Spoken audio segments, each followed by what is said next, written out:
My name's Griff, and I was involved in the 2004, the original gala to help Helen House.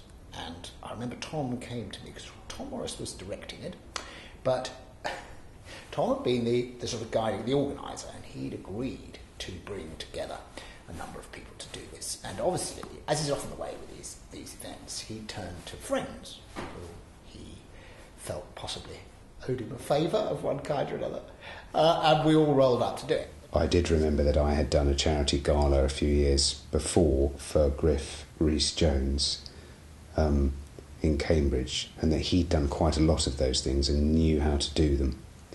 So I thought, well, I'm calling him,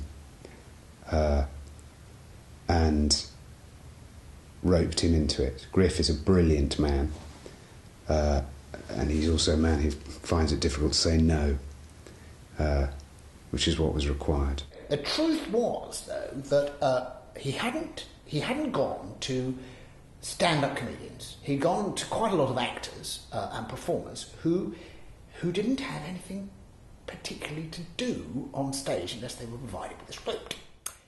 Not a one of them had an act that was useful for a gala show, which Griff was quick to point out. They were dead weight. Michael Gambon, Jeremy Irons, Sinead Cusack, useless. Might as well just have had a lot of cattle standing on the stage in a field, lowing, bemused. But I just played dumb, and Griff rifled through his back catalogue of brilliant sketches from his student days. And in our case, this meant going back to do some very, very ancient, Babylonian stuff, which we'd done in university reviews. And then, like in the Battle of Waterloo, when, was it the Bulgarians or, no, the Prussians, someone came over the hill at the last minute and saved the day. And in this instance, that was a bunch of people like Steve Coogan and Hugh Laurie and Rory Bremner, who had acts. They could rock up, get out of their sports cars, leave them to be parked by the theatre staff in the tiny car park of the Oxford Playhouse, come in and go, where's the stage? Stand forwards, try out some new material, use some old stuff, get applauded, and go home and feel good about themselves. And they did that brilliantly. We had a great moment where we auctioned Jude Law's shirt from Cold Mountain.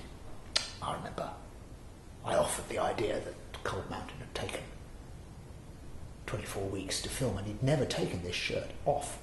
And this seemed to excite some members of the audience quite a lot, and they liked the idea of buying this shirt, and so I auctioned the shirt, and then I got Jude Law, who happened to be in the audience, to come on stage. It was great as an auctioneer, one of my finest moments. He came on stage, he took off the shirt that he was wearing that very evening in order to model the shirt that he'd worn in Cold Mountain, and we managed to get, I think, £3,500 for that shirt. But,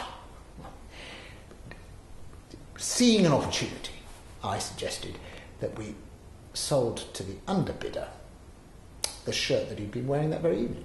So we did, and Jude very sportingly went back to sit in the audience in a half-naked state. Philip Selway very sweetly let me persuade him to do it as well.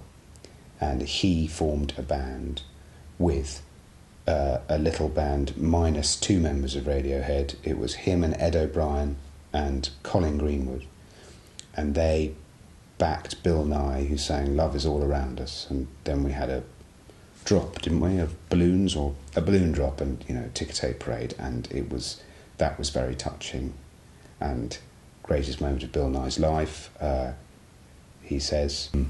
Anyway, I'm very proud to have been part of it. There's one evening in my life that I'm almost unequivocally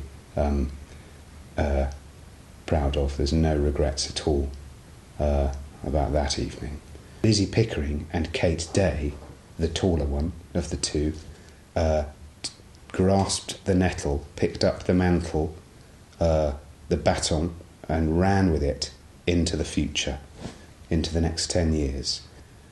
And it's really their achievement, Childish Things. This first year that we did was very splendid and wonderful, an amazing night. It really was an amazing, blessed night.